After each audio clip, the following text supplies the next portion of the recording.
মহামারী যদি দেশে আসে, এটা একেবারে শেষ হয় না বা বিলুপ্ত হয় না, বারবার ফিরে আসতে পারে। এজন্য যে সচেতনমূলক যেই আমাদের দৃষ্টিভঙ্গি থাকা দরকার, সেগুলো অবশ্যই করতে হবে। যেমন আমি এখানে হসপিটাল আসছি, মাস্ক আছে পরিধান করা, এটা সকলে করা উচিত। আগের আতঙ্ক এখনও আছে, মানুষ মনে করে যে আবার মনে হয় যে করোনা নতুন করে আসছে, সবার মুখে মুখে যে করোনা বাড়তেছে বাড়তেছে। আচ্ছা, আমি বর্তমান যেটা বুঝতেছি, বিগত বছরে যেটা করোনা ভাইরাস হয়েছিল, তো এমতো অবস্থায় করোনা ভাইরাসের রুগী দেখতে পাচ্ছি যে রুগীদের ক্ষেত্রে সেরকম কোনো সিনড্রোম নেই, ঠিক আছে? তো সেক্ষেত্রে বিগত বছরে যেরকম সচেতনতা ছিল, নতুন করে আবারও সচেতন হতে হবে। জনসমাগম আমাদের বিরত থাকতে হবে, স্বাস্থ্যবিধি মেনে চলতে হবে, খাবার পূর্বে হাত মুখ সুন্দরভাবে ধৌত করতে হবে আর কি। সরকার যেহেতু দিক নির্দেশনা দিয়েছে, ওইভাবে আসলে পদক্ষেপ এখনও সরকার কর্তৃক আসে নাই, হয়তো বা পদক্ষেপ আসবে, সেই অনুযায়ী আসলে নিয়ম মেনে চললে হয়তো বা করোনা ভাইরাস নির্মূল করা সম্ভব আর কি। এখন পূর্বের যে সিনড্রোমগুলো ছিল, পূর্বে করোনা ভাইরাস যখন ছিল তখন হচ্ছে জ্বর ছিল, সর্দি ছিল, কাশি ছিল। বর্তমান যে করোনা ভাইরাস, তো সেরকম কোনো সিনড্রোমস নেই। তো একজন রুগীর ক্ষেত্রে যদি জানতে চায় যে আমার আসলে করোনা ভাইরাস হয়েছে কিনা, সেক্ষেত্রে চেস্ট এক্স রে করে দেখতে পারে, এবং কোভিডের যে টেস্ট এটা করতে পারে।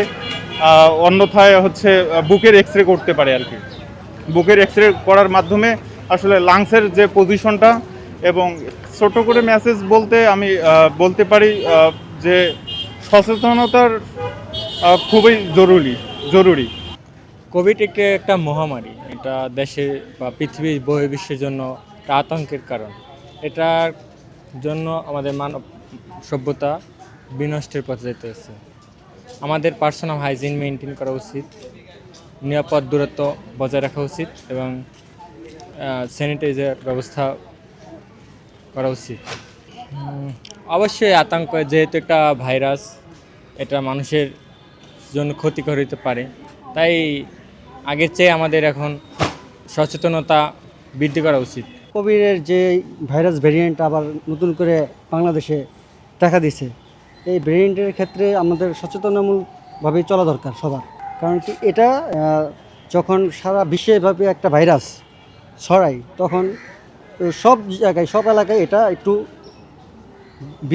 বেশি হয়ে যায়। সেক্ষেত্রে হয় আপনার সবার সচেতনতামূলক ইয়াটাই ভালো। মাস্ক পরা একটু, মাস্ক অত বেশি পরে না দেখি এখন, তারপরে পড়া দরকার। হচ্ছে কি, বিষয়টা ভাইরাস একটা জটিল জিনিস, এটা যদি বেশি রকম ছড়ায় তাহলে মানুষের বাজে বিভাগে যে না, এটা আমার মানতে হবে। যখন দেখবেন যে একটু অল্প কেয়ার করে না, এরকমই তো হয়ে যায় নাকি। এই ক্ষেত্রেই মানুষ মনে করেন একটু কম ইয়া করতেছে, কিছুদিন পরে যদি আবার সরকারি থেকে কোনো নির্দেশনা আসে তাহলে আবার প্রোটোকলে আসে পড়বে। নাটা জেলি আর পানীয়র এক অসম কম্বিনেশন ড্রিঙ্কো। চিল থাকতে চান, ড্রিঙ্কো চাবান।